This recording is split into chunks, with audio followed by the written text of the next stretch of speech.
Welcome back गुलचारू का वाजा Akhtar Bloch में हमराए और गप लेना बात दिलचस्पी शुदा आणि एक मोड़ दिलचस्पी अख्तर वाजा को देना ये किताब हवाला खसूसन जी में प्रोग्राम में नाम भी मैं कराची वाले ये किताब ये बारह भी हमें गप करी भले ये जो फैसल वाजा को एक सवाल है उसको सर ये जो बलोच है उसको आप कराची का कदीम तरीन बाशिंदा मानते हैं? नहीं, कदीम तरीन से आपकी क्या मुराद है? मतलब यहाँ पर दूसरी कौमियतें भी बसती रही हैं और बलोच भी उन कदीम जो यहाँ के आबाद लोग थे उनमें से बलोच भी एक है। जैसे कि मतलब हिंदू यहाँ कदीम तरीन लोग थे, पारसी यहाँ कदीम तरीन लोग थे, आपके क्रिश्चियंस कदीम तरीन लोग थे, ये लोग भी यहाँ आबाद थे। और जैसे मुआने हैं या कच्छी हैं, मल्ला हैं, ये भी पुराने यहाँ लियारी में ही उनके साथ ही बस्ती है, वहाँ आबाद है, तो यकीनन बलोच भी है उसमें। तो कराची वाले आपने जो किताब लिखी है इसमें आपने बिल्डिंग्स इमारतों का जिक्र किया है, तो सर वो जो पुरानी इमारतें हैं जिनको आप कदीम तरीन इमारतें कहेंगे वो इस वक्त कौन कौन सी है?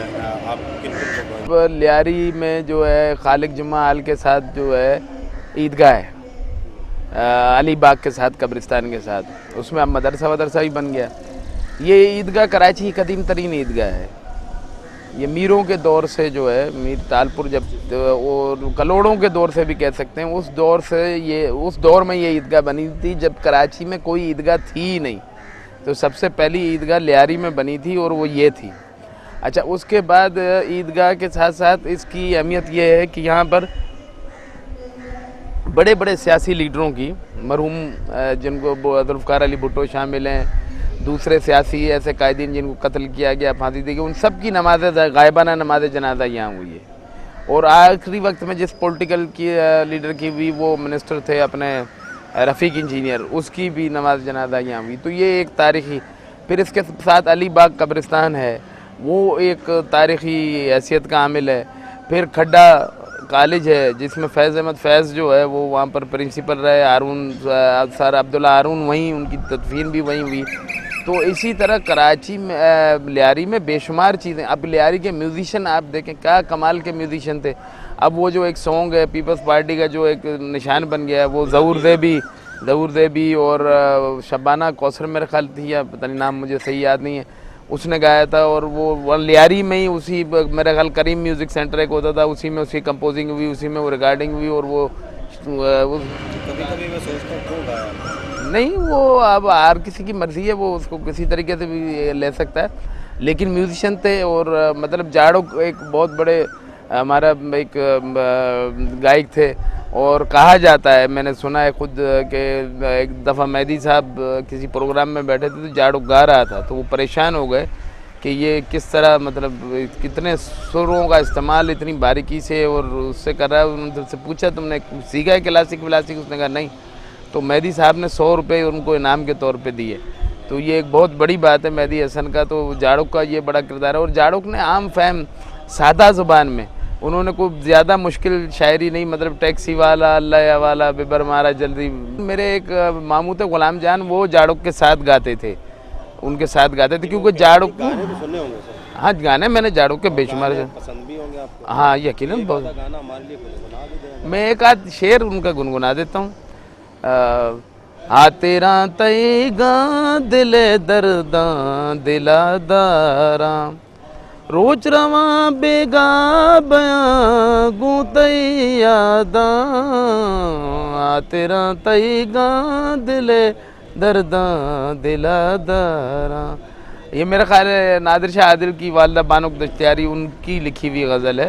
तो वो जाड़ुक ने बड़े ज़बरदस्त तरीके से गाई और वो कमाल उसके गले में एक अजीब ही सुर था।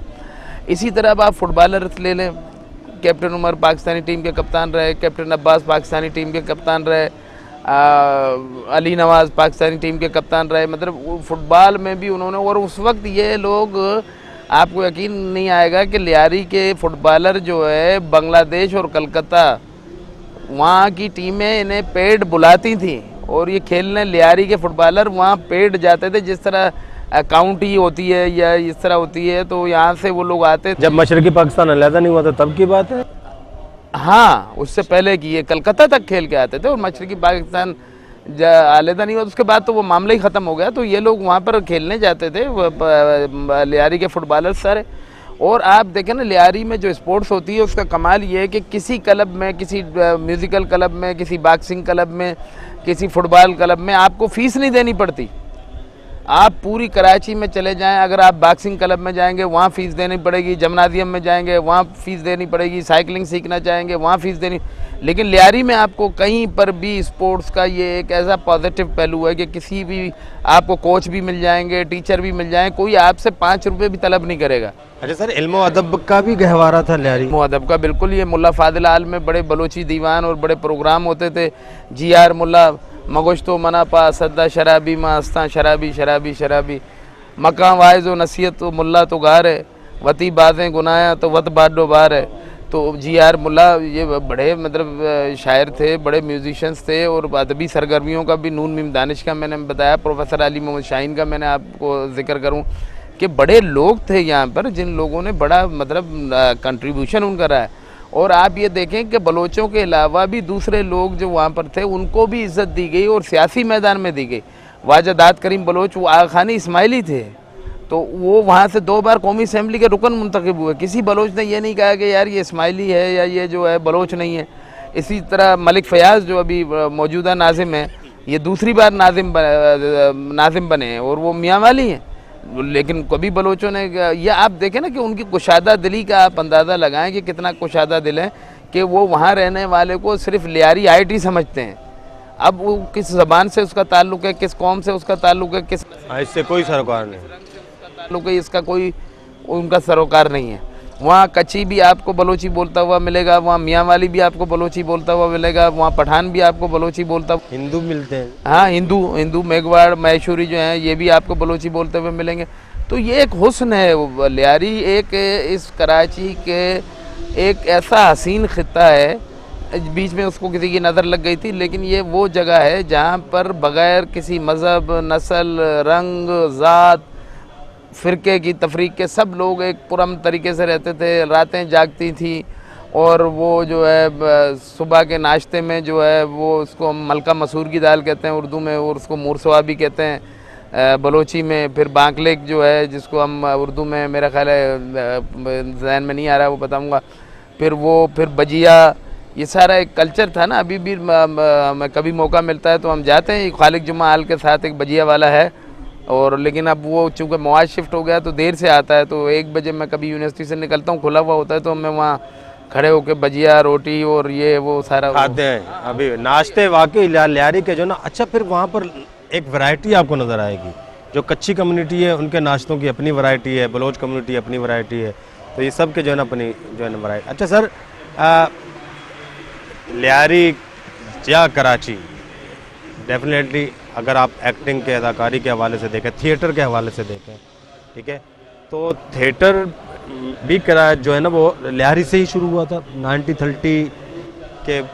मतलब जैसे अब वहाँ स्टूडियो था यार उसका जो वो लियारी या साइड के इलाके में डांस, जैसे अपना इब्राहिम लचक था और इस तरह के बेहतरीन डांसर थे, गुलूकार एक से एक था, शायर एक से एक था और फुटबॉलर एक से एक था, असातिज़ा उन्होंने नाम कमाया। लेकिन जिस तरह आप गुफ्तगू कर रहे हैं, मैं ये जानने की कोशिश कर रहा हूँ, असल में मैं अपने एक असल सवाल की जानिब आता हूँ कि आप ये जो है ना वो बता रहे हैं ब्रॉड माइंडेड है लियारी, बलोच जो है ना खुले दिल के, खुशादा दिल लोग, खुशादा दिल के। लेकिन सर एक ऐसा हुआ जो है हम्मल महगंज, एक बलोची फिल्म थी, वो भाई वो एक साजिश थी, वो फिल्म के ख़िलाफ़ पूरी एक साजिश रची गई थी और उसके सियासी पस मंज़र था।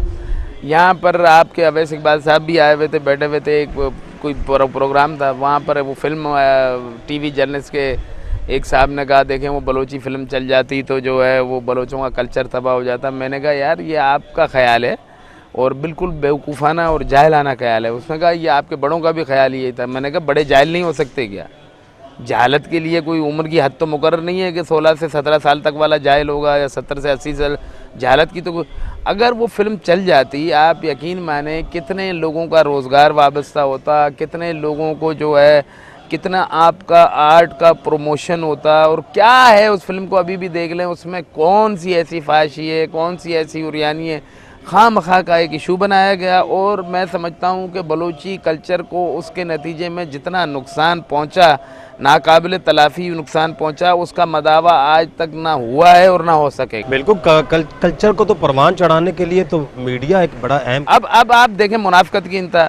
अब भाई वो केबल पे जो बलोची फिल्में बना के आप चला रहे हैं, उसमें कुछ नहीं हो रहा है, बस खामखा की गैरत और ये और वो खामखा का उन्होंने बस एक बहुत बड़ा नुकसान हो गया। अभी सिंधी जो है ना हमारे भाई हैं, उनका एक अपना जो है ना वो सिंधी फिल्म्स के, अच्छा फिर पश्तो फिल्म्स, पंजाबी फिल्म्स, ये सारे हैं भले, लेकिन बलोची फिल्म जो है ना वो आपको कहीं भी नहीं मिलेगी। अच्छा सर, माजी करीब की बात ज़रा थोड़ा सा कर लेते हैं कराची के हवाले से।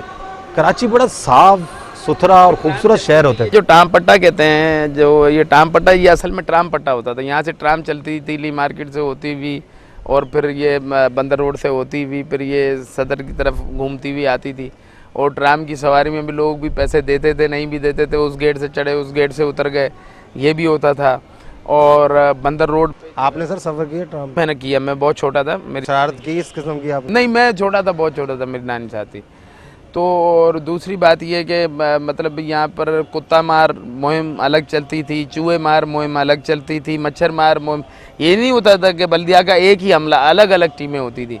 बंदर रोड पे दरख्त ही दरख्त होते थे, सफाई का ये आलम होता था कि पत्ते अलग चुने जाते थे, फिर अगर मिट्टी हो जाए तो उसको छिड़काव करके उस सड़क को धोया जाता था। तो ये कराची था। अब आप कोटारी परेड देख लें, कोटारी परेड उस वक्त 3 लाख रुपए से बनी थी, आज से 150 साल पहले। 3 लाख का अंदाज़ा कर सकते हैं, आज से 150 साल पहले जिस आदमी ने ये परेड बनवाई थी तो वो लोगों के लिए बनवाई थी कि उनके पैर ज़ख्मी नहीं हो समंदर तक जाने के लिए। तो ये था कराची। आप कराची जहांगीर पार्क, अब तो खैर वज़ीर आला ने उसको दोबारा रेनोवेट कर दिया। जहांगीर पार्क को देखें तो जहांगीर पार्क की क्या सूरत हाल थी और अब क्या सूरत हाल है। जहांगीर पार्क के अलावा आप एडलजी डिंशा डिस्पेंसरी देखें और बेशुमार ऐसी फलाई इदारे हैं। अब आपके लियारी में जो है स्पेंसर हॉस्पिटल है, स्पेंसर हॉस्पिटल जो है वो कराची का आई स्पेंसर कदीम तरीन आई हॉस्पिटल है जो आज तक बरकरार है और बेहतरीन तरीके से काम भी कर रहा है। तो ये चीज़ें आपके यहाँ पर रही हैं, एग्जिस्ट किया है उन चीज़ों ने, लेकिन आहिस्ता आहिस्ता बतदरीज जो है हमने उनको ख़ात्मे की जानिब ले गए। अभी कोई शहर स्कीम ही नहीं है और अभी जो है ना गंदगी की जो सूरत हाल है। तो नाजरीन, ये था कराची, एक खूबसूरत कराची था, सफाई का बड़ा इंतज़ाम था, सड़कें धोई जाती थी, गोश्त बेचने वाले कसाईयों को जो है ना ये हुक्म सादर किया जाता था भाई शीशे वगैरह वो लगा लो, इस पे मक्खियाँ ना बैठें। तो आज का कराची और वो कराची वो तो हमारा ख्वाब ही हो सकता है। तो अख्तर बलोच साहब भी कह रहे हैं, मैं उस वक्त छोटा था बहुत ज़्यादा, तो अख्तर बलोच ने भी शायद यही कराची ज़्यादा देखा होगा, वो वाला कराची शायद इतना ज़्यादा नहीं देखा होगा। अच्छा सर, अब बात करते हैं, अभी आपने कहा कि जो है ना वो लियारी मरकज़ रहा है जो इल्म का, फ़न का, मौसीकी का, स्पोर्ट्स का, सियासी अखाड़ा, सबसे बड़ा सियासी अखाड़ा ककरी ग्राउंड था जहाँ पर मौदूदी साहब सियासी अखाड़ा, जहाँ पर बेनज़ीर ने जलसा किया, भुट्टो साहब ने जलसा किया, वो बुनियादी सियासी अखाड़ा जो है वो ककरी ग्राउंड था। ककरी ग्राउंड था जी, सियासी अखाड़ा। तो अब मेरा वक्फे के बाद हम जब आएंगे तो अख्तर बलोच साहब से ये ज़रूर पूछेंगे कि इतना जो है वो सियासत में, अदब में, स्पोर्ट्स में इतना ज़्यादा हिस्सा, लेकिन आज बलोच जो है वो हमें खाल खाल ही कहीं जो है ना वो नज़र आते हैं। तो बड़े ढूंढने से एक आपको पीएचडी, उर्दू पीएचडी अख्तर बलोच साहब मिलते हैं, ठीक है, अभी कर रहे हैं, ठीक है, एमफिल उन्होंने किया हुआ है। तो ये फिर सवाल हमारा बाद में होगा। तो गुल्लचारू का माँ अन्नी जीरे या कि गुंडे ओशते ओशता चपत मशमेर में पदा सारी भी है जमाना।